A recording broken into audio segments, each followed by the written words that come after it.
বাংলাদেশে আরেক নজিরবিহীন ঘটনা ঘটতে যাচ্ছে। বাংলাদেশের রাজনীতিতে কালো মেঘের ছায়া।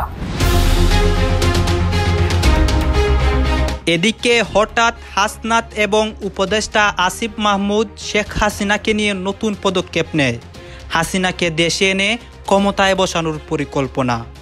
সেনাপ্রধানও সাথে আছে তাদের। দেশে এইবার ভয়াবহ কিছু হতে যাচ্ছে। দ্রুত সম্ভব হলে আজকে এই মুহূর্তে আপনি সব রাজনৈতিক দলকে আপনার অফিসে ডাকুন। আজকে ডেকে তাদের কাছে রোজা মুখে উত্তর চান।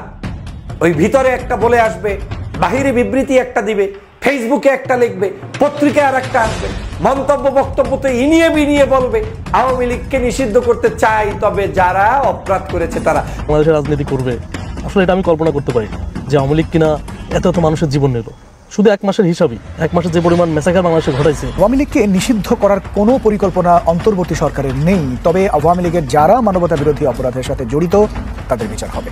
সেনাপ্রধানের দিক থেকে মূল ভেটোটা ছিল যে ডক্টর মোহাম্মদ ইউনুস কেন, why not any other person. Doctor Mohammad Yunus নামে মামলা আছে, তিনি একজন কনভিক্টেড পারসন। একজন কনভিক্টেড পারসন আসলে কিভাবে একটা দেশের প্রধান উপদেষ্টা হতে পারে? বাংলাদেশের রাজনীতি ধীরে ধীরে আরেকটা পরিস্থিতির দিকে গড়াচ্ছে। সেই পরিস্থিতির পরিণাম কি হবে, ভালো হবে নাকি মন্দ হবে এটা পরিষ্কার না, কিন্তু একটা রাজনৈতিক মেরুকরণ চলছে। আর সেই মেরুকরণের কেন্দ্রে আছে আওয়ামী লীগ। একটি বিষয়ে হঠাৎ করে হাসনাত আব্দুল্লাহ সামনে এনেছেন। তিনি একটি ফেসবুক পোস্ট দিয়েছেন যে এই পোস্টটি দেওয়ার পর আমার কি হবে আমি জানি না। স্বৈরাচার শেখ হাসিনা বাংলাদেশ থেকে পালিয়ে যাওয়ার পর বাংলাদেশে এখনো দুটি ক্যান্সার রয়ে গিয়েছে উল্লেখযোগ্য দুটি জায়গায়, সেনাপ্রধান ওয়াকারুজ্জামান এবং রাষ্ট্রপতি শাহাবুদ্দিন চুপ্পু। এই দুটো ক্যান্সারকে যদি দ্রুত গতিতে অপসারণ করা না যায় তাহলে সেই ক্যান্সারের ভাইরাস পুরো বাংলাদেশ ব্যাপী ছড়িয়ে যাবে। ঠেলার নাম বাবাজি কথাটি দিয়েই শুরু করলাম, কারণ বাংলাদেশের অন্তর্বর্তীকালীন সরকার মোহাম্মদ ইউনুস ইতিমধ্যেই ঠেলা পেয়ে গেছে। আমি বারবার যে বলি উচ্চচাপ, নিম্নচাপ, পার্শ্বচাপ, এই চাপ আসা ইতিমধ্যেই শুরু হয়ে গেছে। হ্যাঁ, ডক্টর ইউনুসের বিরুদ্ধে বিভিন্ন দিক থেকে চাপ আসা শুরু হয়েছে এবং সবাই পরিকল্পনা করতেছে কিভাবে শেখ হাসিনাকে দেশে আনা যায়।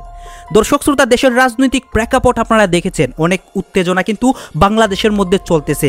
নেতাকর্মী, সমন্বয়ক, উপদেষ্টা সবাই সবার মন্তব্য প্রকাশ করে এবং সেই মন্তব্য থেকে দেশের রাজনৈতিক প্রেক্ষাপট বিভিন্ন দিকে ঘুরপাক খায়। শেখ হাসিনার অনেক সময় বিজয়ও হয়ে যায়। দর্শক শ্রোতা, শেখ হাসিনার পক্ষে যারা আছে তারা কিন্তু যে কোনো সময় চাচ্ছে যে শেখ হাসিনাকে দেশে ঢুকাবে, ডক্টর ইউনুসের ক্ষতি করবে। গাইজ, এই ভিডিওতে আরও দেখতে পারবেন যে দেশের রাজনৈতিক প্রেক্ষাপট এবং নির্বাচন দেশের মধ্যে কখন হয়, ডক্টর ইউনুস সর্বশেষ কি বলেন তার বক্তব্যের মাধ্যমে। অন্যদিকে হাসনাত, আসিফ মাহমুদ তারাও কিন্তু সিদ্ধান্ত নেন, তারা বিভিন্ন পোস্টের মাধ্যমে তাদের মতামত প্রকাশ করেন। তাদের মতামতগুলো দেখলেও আপনারা অবাক হয়ে যাবেন। এইসব বিষয় নিয়ে আপনাদের জন্য ইম্পর্টেন্ট কিছু ক্লিপ রেডি করেছি, সেই নিউজ ক্লিপগুলো আপনারা দেখবেন এবং ভিডিও শেষে আপনাদের গুরুত্বপূর্ণ মন্তব্যগুলো করবেন। বাংলাদেশের রাজনীতি ধীরে ধীরে আরেকটা পরিস্থিতির দিকে গড়াচ্ছে। সেই পরিস্থিতির পরিণাম কি হবে, ভালো হবে নাকি মন্দ হবে এটা পরিষ্কার না, কিন্তু একটা রাজনৈতিক মেরুকরণ চলছে। আর সেই মেরুকরণের কেন্দ্রে আছে আওয়ামী লীগ। আওয়ামী লীগ কি নিষিদ্ধ হবে? আওয়ামী লীগ কি পুনর্গঠিত হবে? আওয়ামী লীগ কি নির্বাচনে অংশ নেবে? এই প্রশ্নের মীমাংসা করতেই নানামুখী মেরুকরণ, যেই মেরুকরণের একটি বিষয়ে হঠাৎ করে হাসনাত আব্দুল্লাহ সামনে এনেছেন। তিনি একটি ফেসবুক পোস্ট দিয়েছেন। সেই ফেসবুক পোস্টে খুবই স্পর্শকাতর বিষয় তিনি প্রকাশ করে বলছেন যে এই পোস্টটি দেওয়ার পর আমার কি হবে আমি জানি না। তারপরও তিনি দিয়েছেন। কেন দিয়েছেন এটা বলা যায় যে তিনি এই বিষয়টি গোপন রাখতে চাননি, তিনি সবার সামনে উন্মুক্ত করতে চেয়েছেন। হয়তো তিনি সেই প্রস্তাবে রাজি হননি, যেটা মানে চাওয়া হচ্ছে সেটা সাথে হাসনাত আব্দুল্লাহ একমত নন, সেই কারণে হয়তো তিনি প্রকাশ্যে এনেছেন। এখন এই প্রকাশ্যে আনাটা কি ঠিক হলো নাকি ভালো হলো, এটাও একটা বিতর্কের ব্যাপার। অনেক বিষয় আছে, সেই বিষয়গুলো আপনি দ্বিমত থাকতে পারে, কিন্তু দ্বিমত আছে বলে আপনি ফট করে আপনি সেটা প্রকাশ করে দেবেন, সেটাও রাজনৈতিক শিষ্টাচারের মধ্যে পড়ে না। বাংলাদেশের এখন যে পরিস্থিতি, অনেক স্পর্শকাতর জায়গায় অনেকে অবস্থান করছেন। যেমন দেখেন, আমাদের এখানে আইন শৃঙ্খলা পরিস্থিতি, পুলিশ নিয়ন্ত্রণ করার কথা, কিন্তু সেনাবাহিনী কেন? তার মানে একটা বিশেষ পরিস্থিতি। বাংলাদেশে একটা রেগুলার সরকার থাকার কথা, কিন্তু আছে ইউনুস সরকার। ইউনুস সরকার কেন আছে? ইউনুস সরকার আছে শেখ হাসিনার ব্যর্থতা, তার যে শাসন ব্যবস্থার ব্যর্থতা, সেই ব্যর্থতার প্রেক্ষিতে যে গণঅভ্যুত্থান, সেই গণঅভ্যুত্থানের কারণে ইউনুস সরকার এখন ক্ষমতায়। তাহলে এটাও স্বাভাবিক না?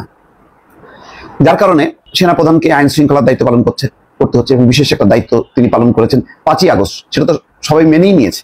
তিনি জাতির উদ্দেশ্যে ভাষণ দিয়েছেন এবং শান্ত থাকতে বলেছেন এবং বলেছেন যে একটা সরকার গঠন হবে। এটা কি ওনার বলার কথা না, কিন্তু দায়িত্ব নিতে হয়েছে।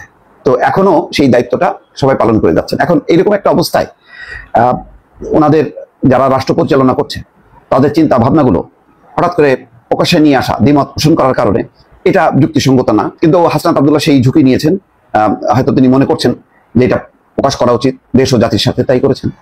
এটা নিয়ে নিশ্চয়ই প্রতিক্রিয়া হবে এবং তোলপাড় হচ্ছে রাজনৈতিক অঙ্গনে। তার যে পোস্টটা মানবজমিন হুবহু তুলে ধরেছে, সেখানে বলা হচ্ছে 11ই মার্চ সময় দুপুর 2:30। খেয়াল করেন, 11ই মার্চ।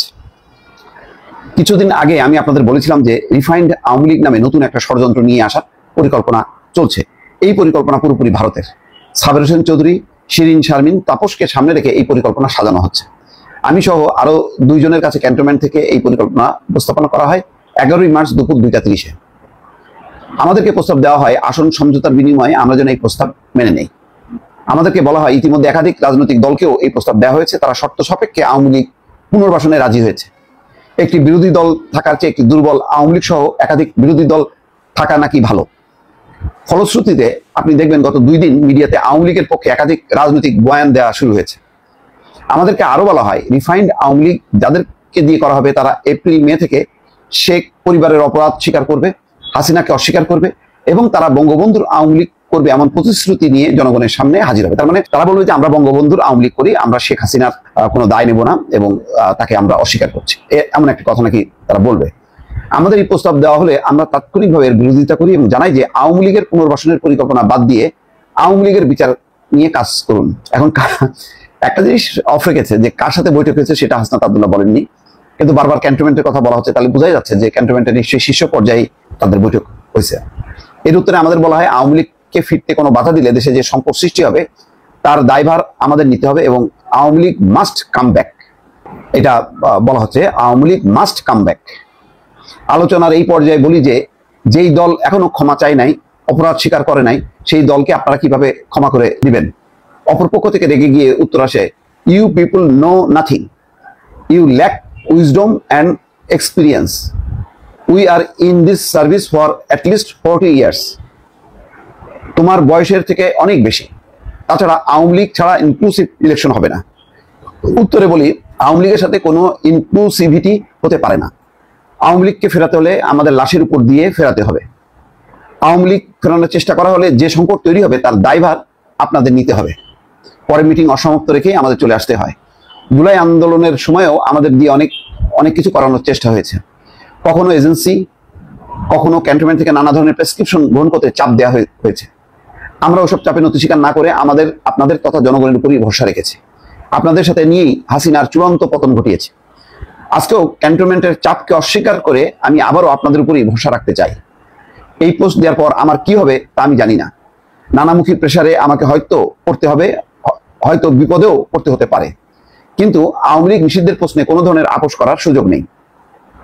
জুলাইয়ের দিনগুলোতে জনগণের স্রোতে ক্যান্টনমেন্ট আর এজেন্সির সকল প্রেসক্রিপশন আমরা উড়িয়ে দিয়েছিলাম। আজ আবারও যদি আপনাদের সমর্থন পাই, রাজপথে আপনাদের পাশে পাই, তবে আবারও এই আওয়ামী লীগ পুনর্বাসনের ভারতীয় ষড়যন্ত্র আমরা উড়িয়ে দিতে পারবো। আসুন সকলে যদি পাশে রেখে আওয়ামী লীগের বিরুদ্ধে আমরা ঐক্যবদ্ধ হই। আওয়ামী লীগ রাজনীতি করতে পারলে জুলাই ব্যর্থ হয়ে যাবে। আমাদের শরীরের এক বিন্দু রক্ত থাকা পর্যন্ত আমাদের শহীদদের রক্ত আমরা বৃথা যেতে দেব না। 5ই আগস্টের পরের আওয়ামী লীগের কামব্যাকের আর কোনো সুযোগ নেই, বরং আওয়ামী লীগকে অবশ্যই নিষিদ্ধ হতেই হবে। এই হচ্ছে হাসনাত আব্দুল্লাহর পুরো পোস্ট। দর্শক, এটা পড়ে শোনালাম। এর প্রেক্ষিতে বোঝাই যাচ্ছে যে একটা টানাপোড়েন চলছে এবং সাম্প্রতিক সময় আমি বলেছিলাম যে ডক্টর মোহাম্মদ ইউনূসের সঙ্গে সেনাপ্রধান ওয়াকারুজ্জামানের যে বৈঠক, এটা নিছক কোনো সৌজন্য সাক্ষাৎ না, এটা সুনির্দিষ্ট রাজনৈতিক যে একটা মেরুকরণ, সামনের নির্বাচন এবং একটা পট পরিবর্তন হবে। এবং উপদেষ্টা পরিষদ ডক্টর ইউনূস নিশ্চয়ই কোনো বিতর্কের মধ্যে থাকবেন না। তারা যতটা সম্ভব বিতর্ক এড়িয়ে তাদের জন্য সমস্যা দ্রুত সম্ভব হলে আজকে এই মুহূর্তে আপনি সব রাজনৈতিক দলকে আপনার অফিসে ডাকুন। আজকে ডেকে তাদের কাছে রোজা মুখে উত্তর চান। ওই ভিতরে একটা বলে আসবে, বাহিরে বিবৃতি একটা দিবে, ফেসবুকে একটা লিখবে, পত্রিকায় আর একটা আসবে, মন্তব্য বক্তব্যতে ইনিয়ে বিনিয়ে বলবে আওয়ামী লীগকে নিষিদ্ধ করতে চাই, তবে যারা অপরাধ করেছে তারা। আমার সাথে কোনো আওয়ামী লীগের কম্প্রোমাইজই নাই, কোনো অপরাধ নাই। এই দেশে আওয়ামী লীগের কোনো নিশ্চিহ্ন থাকতে পারবে না। এই আওয়ামী লীগ আমার দেশের খুনি, লুটেরা, হত্যাকারী, নির্যাতনকারী, নিপীড়নকারী, ওদেরকে নিষিদ্ধ করতে হবে। আমাদের ইস্যু এখন একটাই, ডক্টর মোহাম্মদ ইউনূস আপনি আওয়ামী লীগকে নিষিদ্ধ করে দিন, আমরা সবাই শান্ত।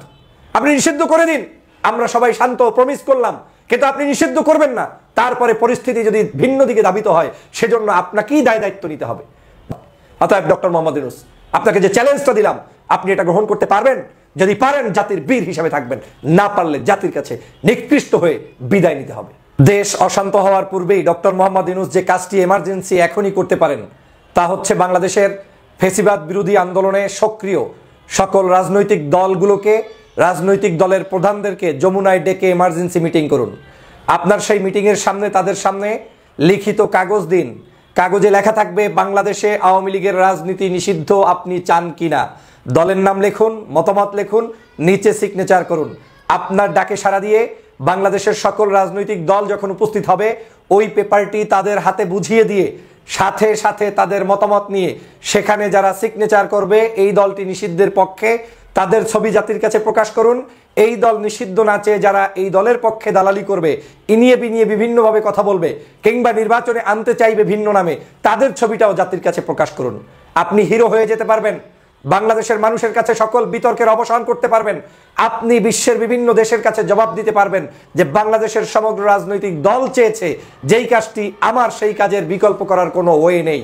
যদিও আপনাদেরকে বারবার বলেছি 5ই আগস্টই আপনাদেরকে বাংলাদেশের জনগণ সিদ্ধান্ত দিয়ে দিয়েছে যে এই শেখ হাসিনা এবং ফ্যাসিবাদের পুনর্বাসন কোনোভাবে মেনে নিবে না, কিন্তু তারপরেও আপনারা ঘুরিয়ে ফুরিয়ে পেঁচিয়ে এই দলটাকে পুনর্বাসনের জন্য যে প্রচেষ্টা অব্যাহত রাখছেন সেটাতে আপনি হালে পানি পাবেন না।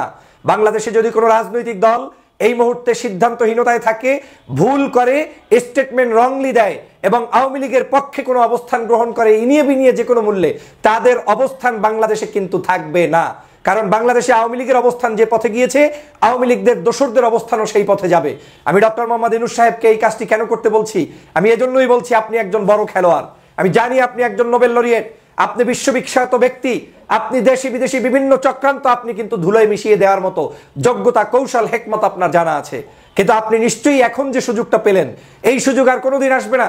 আপনি যদি আজকের এই আওয়ামী লীগকে সমস্ত রাজনৈতিক দল ডেকে এনে নিষিদ্ধ না করেন, এই রাজনৈতিক দলগুলোই একটা সময় বলে ফেলবে যে বাংলাদেশে ডক্টর মোহাম্মদ ইউনূস চায়নি তাই নিষিদ্ধ হয়নি। পিনাকি ভট্টাচার্য একসময় জামাতকে নিধন করার কাজটা দাদা কিন্তু করছিলেন শাহবাগে। এটা অনেকে জানেন, আবার অনেকে জানেন না। যে গণজাগরণ মঞ্চ গড়ে উঠেছিল, একজন ওই মুহূর্তে খুবই অ্যাক্টিভিস্ট হিসাবে পিনাকিদা কাজ করছিল। আবার আজকের দিনে জামাতের, আজকে না মানে গেল আওয়ামী লীগ সরকার আমলে জামাতের সবচেয়ে বড় অনলাইনে ত্রাণকর্তা এটা ছিলেন পিনাকি দাদা। আবার আমরা ভাবতাম তিনি বিএনপিরও হয়তো কাজ করছেন, কিন্তু সরকার পতনের পর পিনাকিদার ভূমিকা দেখা গেল কি জামাতের পক্ষে আসলে বেশি। আবার মাশাআল্লাহ তিনি হিন্দু হওয়ার পরেও যেভাবে খোদা তাআলা, আল্লাহ রহমত, তারপর আল্লাহর নাম নিয়ে তিনি কথা বলেন, আমার কাছে ভালোই লাগে যে খুবই সুন্দর গোছালো। মাঝে মাঝে মনে হচ্ছে ইসলামটা গ্রহণ করে ফেলেন, যে পরিমাণ আল্লাহ রাসূলের নাম বা তিনি হাদিসের কথাও বলেন। আমার এটা দাবি রইল দাদা, আপনি ইসলামটা গ্রহণ করে ফেলেন, তাহলে এটা আরো একটু ক্লিয়ার হয়ে গেল সবার কাছে। যাই হোক, আলোচনা এখানে না। তিনি গতকালকে একটি স্ট্যাটাস দিয়েছেন। সেই স্ট্যাটাসে আবার কেউ কেউ বলছেন ঘটনা কিন্তু সত্য, কেউ কেউ বলছেন যে না, এটা বিএনপিকে শেষ করে দেওয়ার জন্য, বিএনপির ইজ্জত শেষ হয়ে যাবে। ঘটনার প্রেক্ষাপট কি? ডক্টর মোহাম্মদ ইউনূস গতকালকে ঘোষণা দিয়েছেন যে আওয়ামী লীগকে নিষিদ্ধের পরিকল্পনা এই সরকারের নাই, তবে যারা অপরাধী তাদের বিচার নিশ্চিত করবে। তাহলে প্রশ্ন হচ্ছে আওয়ামী লীগ নির্বাচনে আসছে কিনা? অবশ্যই আসতেছে। কার নেতৃত্বে? আবার আসুন সেদিকে বলি। পিনাকি তার পোস্টে লিখেছেন, সাবের হোসেন চৌধুরী গ্রেপ্তারের মাত্র 48 ঘন্টার মধ্যে তিনি জামিন পেয়েছিলেন। এরপর এটা নিয়ে নানান তোলপাড় হয়েছিল, খেয়াল আছে তো? পিনাকি দাবি করছেন যে বিএনপি, ভারত এবং সেনাপ্রধানের নাকি যৌথ সিদ্ধান্তে আওয়ামী লীগ সাবের হোসেনের নেতৃত্বে আগামী জাতীয় নির্বাচনে অংশগ্রহণ করবে। আর তিনির বক্তব্য হচ্ছে সভাপতি হবেন সাবের হোসেন চৌধুরী, আর সাধারণ সম্পাদক হবেন কে জানেন? আমাদের বরিশাল ভাই। পিনাকিও লিখছেন বরিশাল হবেন সাধারণ সম্পাদক। আর এভাবেই আওয়ামী লীগ পুনর্গঠিত হবে। এই পুনর্গঠিত আওয়ামী লীগ নির্বাচনে যাবে। আর দোষী হিসাবে তিনি কাকে কাকে দিচ্ছেন এখানে? বিএনপি, ভারত, সেনাবাহিনী না সরি সেনা প্রধান মানে ওয়াকারের যৌথ সিদ্ধান্ত। আবার এতে ইউরোপের রাষ্ট্রগুলোরও সমর্থন আছে, যার মধ্যে ব্রিটেন মানে যুক্তরাজ্য তারাই। আর তিনি বলছেন যে এই কারণে নাকি সাবের হোসেন চৌধুরীকে জেলে রাখা যায় নাই। 1975-এর 15ই আগস্টে বিপ্লবীদেরকে দেশ ছাড়তে হয়েছিল, তারা বিভক্তি হতে হতে শক্তিহীন হয়ে পড়েছিল। এরপর 75-এর যারা বেনিফিশিয়ারি তারা বিপ্লবীদের বাঁচায় নাই। এই কথা তো তিনি জিয়াউর রহমানকে ইঙ্গিত করেছেন। আপনাদের খেয়াল থাকার কথা, সাংবাদিক ইলিয়াস যখন মেজর ডালিমকে লাইভে আনছিলেন, তার এই বক্তব্যে আওয়ামী লীগের কিচ্ছু হয় নাই, মুজিব সম্পর্কে ভালো কথাই বলছিলেন, শেখ মুজিবুর নিয়া। তিনি বলছিলেন জিয়াউর রহমান সম্পর্কে কিছু তথ্য যেটা জাতি জানতো না। পিনাকি দাও একই কথা বলছেন। একাংশ তৈরি করলো ফ্রিডম পার্টি, আরেকাংশ খন্দকার মুশতাককে মাঝারিকে দল করলো, আর এখানে নানান বক্তব্য। তো 2400 নাকি 1975-এর পুনরাবৃত্তি হচ্ছে।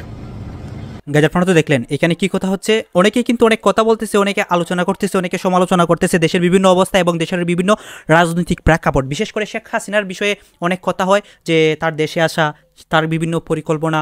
অন্যদিকে মানে আওয়ামী লীগ নির্বাচন করতে পারবে কি না, তাদের নিষিদ্ধর বিষয়ে বর্তমানে অনেক কথা হচ্ছে। অনেকে বলতেছে অওয়ামী লীগকে নাকি নিষিদ্ধ করা হবে না। এইটার বিষয়ে সাধারণ মানুষরাও কেঁপে গিয়েছে। দর্শক শ্রোতা, এইসব বিষয় নিয়ে কিন্তু সবাই সবার মন্তব্য করে, আবার অনেকে অনেকের বক্তব্যের মাধ্যমে বলে যে শেখ হাসিনাকে দেশে আনবে, এই করবে সেই করবে, আওয়ামী লীগ নিষিদ্ধ হবে না, তারা আবারও ক্ষমতায় আসবে। দর্শক শ্রোতা, সেই কথাগুলোতে আপনারা কান দিবেন না। আর হ্যাঁ, এখানে আরও অনেকের বক্তব্যের মাধ্যমে আমাদের দেশের আপডেট নিউজগুলো সবার সামনে প্রকাশ করে তাদেরও কিছু বক্তব্য দেখিয়েছি। দর্শক শ্রোতা, এতক্ষণ আপনাদেরকে যা কিছু দেখিয়েছি সব কিছু কিন্তু আমরা সোশ্যাল মিডিয়া থেকে সংগ্রহ করেছি। এখানে আমাদের নিজস্ব কোনো মন্তব্য নেই বা নিজস্ব কোনো সিদ্ধান্ত নেই। এই সব দেখে আপনাদের কি মনে হচ্ছে এবং আপনাদের মন্তব্য কি, এটা আপনারা অবশ্যই কমেন্ট বক্সে লিখে যাবেন। এবং আপনাদের কাছে আমাদের একটা রিকোয়েস্ট থাকবে, আপনারা যদি আমাদের চ্যানেলে নতুন দর্শক হয়ে থাকেন, চ্যানেলটি সাবস্ক্রাইব করবেন এবং পাশে থাকা বেল বাটনটি বাজাবেন, যাতে করে নেক্সট ভিডিওটা সবার আগে আপনাদের কাছে পৌঁছায়। ধন্যবাদ।